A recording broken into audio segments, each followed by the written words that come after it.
ನಟ ಧ್ರುವ ಸರ್ಜಾ ವಿರುದ್ಧ ಎಫ್ಐಆರ್ ದಾಖಲಾಗಿದೆ. ವಂಚನೆ ಆರೋಪದಡಿ ಮುಂಬೈನಲ್ಲಿ ಎಫ್ಐಆರ್ ದಾಖಲಾಗಿದೆ. ಮುಂಬೈನ ಅಂಬೋಲಿ ಪೊಲೀಸರು ನಟ ಧ್ರುವ ಸರ್ಜಾ ವಿರುದ್ಧ ಎಫ್ಐಆರ್ ದಾಖಲು ಮಾಡಿಕೊಂಡಿದ್ದಾರೆ. ನಿರ್ದೇಶಕರಿಂದ 3.25 ಕೋಟಿ ರೂಪಾಯಿ ಪಡೆದಿರುವಂತಹ ಆರೋಪ ಧ್ರುವ ಸರ್ಜಾ ವಿರುದ್ಧ ಕೇಳಿಬಂದಿದೆ. ನಿರ್ದೇಶಕರಾಗಿರುವಂತಹ ರಾಘವೇಂದ್ರ ಹೆಗಡೆ ಅವರಿಂದ ಹಣ ಪಡೆದಂತಹ ಆರೋಪ.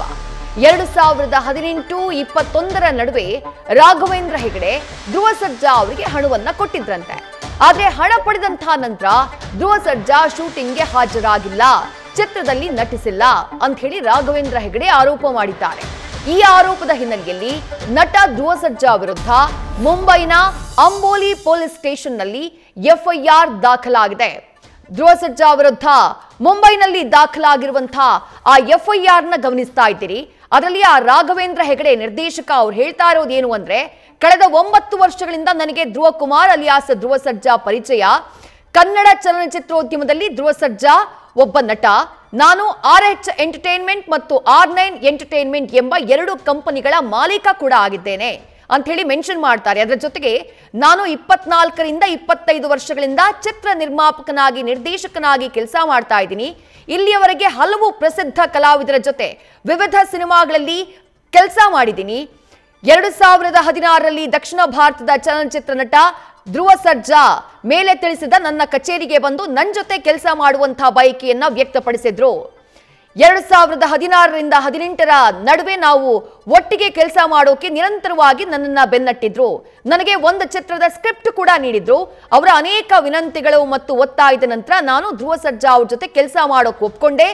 ಆ ಸಂದರ್ಭದಲ್ಲಿ 3 ಕೋಟಿ ರೂಪಾಯಿ ನೀಡುವಂತ ಕೇಳೋಕೆ ಪ್ರಾರಂಭಿಸಿದ್ರು ಅಂತ ಹೇಳಿ ಮೆನ್ಷನ್ ಮಾಡ್ತಾರೆ. ಇದು ಎಫ್ಐಆರ್ ಕಾಪಿನಲ್ಲಿ ರಾಘವೇಂದ್ರ ಹೆಗಡೆ ಅವರು ಮೆನ್ಷನ್ ಮಾಡಿರುವಂತಹ ಅಂಶಗಳು. ಮತ್ತಷ್ಟು ಡೀಟೇಲ್ಸ್ ನಮ್ಮ ಪ್ರತಿನಿಧಿ ಲೋಕೇಶ್ ನೀಡ್ತಾ ಹೋಗ್ತಾರೆ. ಲೋಕೇಶ್, ರಾಘವೇಂದ್ರ ಹೆಗಡೆ ಅವರಿಂದ ನಟ ಧ್ರುವ ಸರ್ಜಾ, ಕನ್ನಡದ ಸೂಪರ್ ಸ್ಟಾರ್ ಧ್ರುವ ಸರ್ಜಾ ಅವರ ವಿರುದ್ಧ ಮುಂಬೈನಲ್ಲಿ ಪ್ರಕರಣ ದಾಖಲಾಗಿದೆ. ಅದು 3 ಕೋಟಿ ರೂಪಾಯಿ ತೆಗೆದುಕೊಂಡಿರುವಂತಹ ವಿಚಾರಕ್ಕೆ ಸಂಬಂಧಪಟ್ಟ ಹಾಗೆ ಎಫ್ಐಆರ್ ನಲ್ಲಿ ಏನೆಲ್ಲ ಉಲ್ಲೇಖ ಮಾಡಲಾಗಿದೆ ಲೋಕೇಶ್?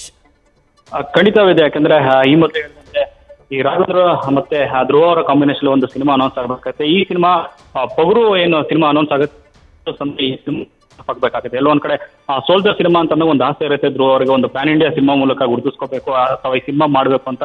ಸೊ ಈ ಒಂದು ಆಂಗಲ್ ನಲ್ಲಿ ಮುಂಬೈನಲ್ಲಿ ಇರುವಂತಹ ರಾಘವೇಂದ್ರ ಹೆಗಡೆ ಅವರು ಮೂಲತಃ ಅವರೇ ಒಂದಷ್ಟು ಸೀರಿಯಲ್ ಮತ್ತೆ ಸಿನಿಮಾಗಳ ಪ್ರೊಡಕ್ಷನ್ ಅನ್ನ ಮುಂಬೈನಲ್ಲಿ ಮಾಡ್ತಾ ಇದ್ದಾರೆ. ಸೊ ಒಂದು ಕಾರಣಕ್ಕೆ ಒಂದು ಒಳ್ಳೆ ಪ್ರೊಡಕ್ಷನ್ ಸಿಕ್ತು, ಒಂದೊಳ್ಳೆ ಡೈರೆಕ್ಟರ್ ಸಿಕ್ಕಿದ್ದಾರೆ ಅನ್ನೋ ಕಾರಣಕ್ಕೆ ಇದ್ರ ಮೇಲೆ ಬಹಳ ಆಸೆಯನ್ನು ಇಟ್ಕೊಂಡಿರ್ತಾರೆ. ಎಲ್ಲೋ ಒಂದ್ ಕಡೆ ಕಥೆ ವಿಚಾರ ಅಂತ ಬಂದಾಗ ರಾಘವೇಂದ್ರ ಹೆಗಡೆ ಅವರು 2018 ಸಂದರ್ಭದಲ್ಲಿ ಈ ಸಿನಿಮಾನ ಮಾಡೋಣ ಅಂತ ಮುಂದೆ ಆಗಿರ್ತಾರೆ. ಎಲ್ಲೋ ಒಂದ್ ಕಡೆ ಕತೆ ಕಂಪ್ಲೀಟ್ ಆಗಿರಲಿಲ್ಲ. ಈ ಒಂದು ಕಾರಣಕ್ಕೆ ಸಿನಿಮಾದ ಪ್ರೊಡಕ್ಷನ್ ಆಗಲಿ ಅಥವಾ ಶೂಟಿಂಗ್ ಸ್ಟಾರ್ಟ್ ಆಗೋದು ಸ್ವಲ್ಪ ಪೋಸ್ಟ್ಪೋನ್ ಆಗ್ತಾನೆ ಇರುತ್ತೆ.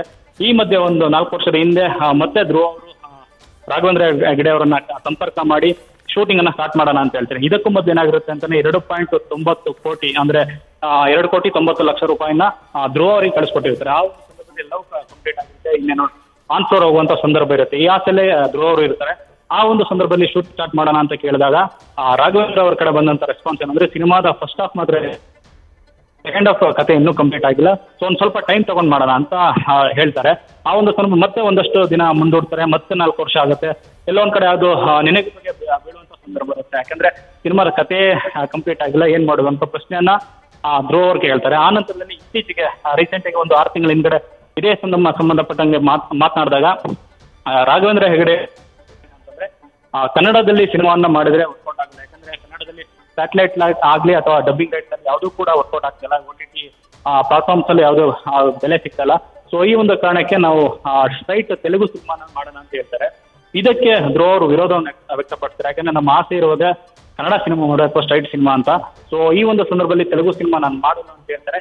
ಈ ಒಂದು ಸಂದರ್ಭದಲ್ಲಿ ಇನ್ನೂ ಮಾತುಕತೆ ಸಂದರ್ಭದಲ್ಲೇ ಅಥವಾ ಮಾತುಕತೆ ನಡೀತಾ ಇರುತ್ತೆ. ಈ ಒಂದು ಹಂತದಲ್ಲಿ ಏಕಾಏಕಿ ರಾಘವೇಂದ್ರ ಹೆಗಡೆ ಅವರು ಈ ರೀತಿ ಕಂಪ್ಲೇಂಟ್ ಕೊಟ್ಟಿರೋದು ಖುದ್ದು ಧ್ರುವ ಅವರು ಕೂಡ ಶಾಕಿಂಗ್ ಅಂತಾನೆ ಹೇಳ್ಬೋದು.